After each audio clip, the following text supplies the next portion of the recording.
Hi guys, short video about the EGR requested by many.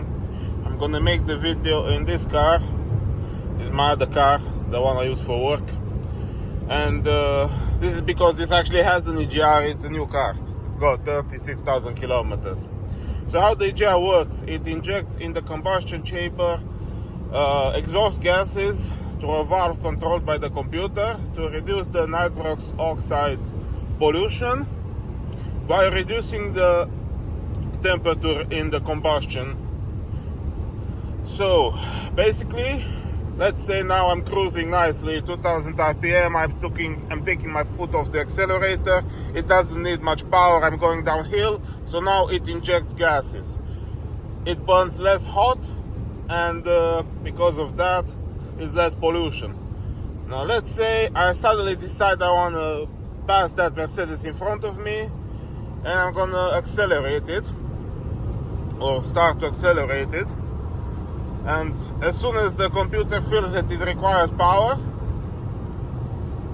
it's gonna close the valve, stop injecting the gases into the cylinders, and well, of course, it will pollute more. So that's the system behind the EGR. So they designed it so when you don't need the power, well, how about we inject a bit of exhaust inside, and it burns less hot, so it pollutes less. The idea behind it is actually not bad. It's a good idea for environment. For the car, however, is really bad, because when you inject exhaust gases and you reduce the temperature in the combustion chamber, the burning is incomplete.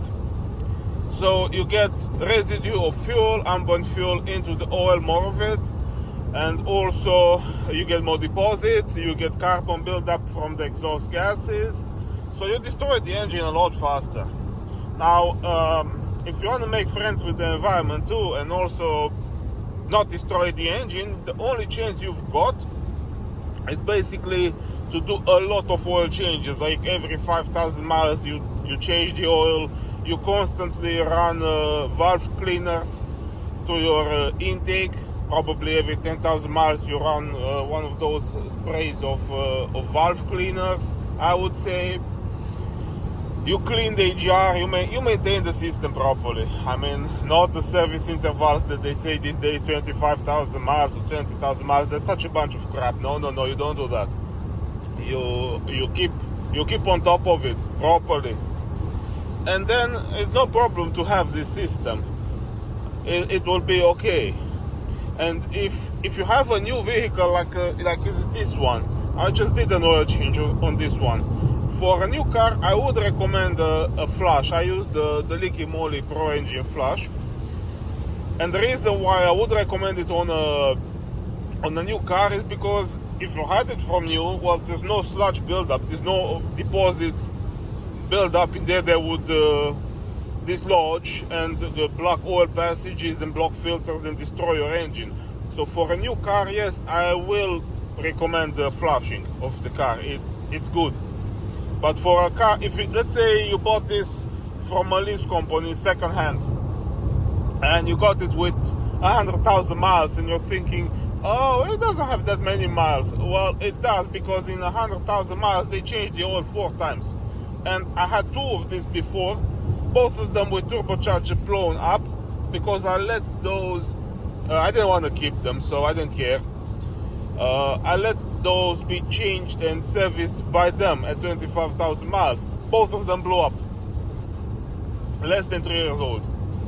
So if you have a car like that and it did not blow up yet, and probably someone out there will buy one of those cars because they put the turbocharger on them and they sold them to somebody. So somebody's thinking they got a really good deal. Well, they really don't. And if they flush it, they're gonna be really, really sorry, because all those engines are sludged up. So I wouldn't flush those. I only would do this because, well, I want to keep this one. I really like it. It's new. It has well, everything, including a really good cup holder. It's got everything that you possibly imagine for a car, and it drives great. I really like it. So I'm gonna keep this one. Now back to the point of EGR system. Now the whole system for anti-pollution on these new cars, the DPF, the EGR, and everything, this works together. You can't delete it, you can't do anything about it unless you completely remap the car, and then it's bye-bye warranty. So it's okay to have them, but I would seriously recommend extra care and extra maintenance, also DPF cleaners, oil changes, and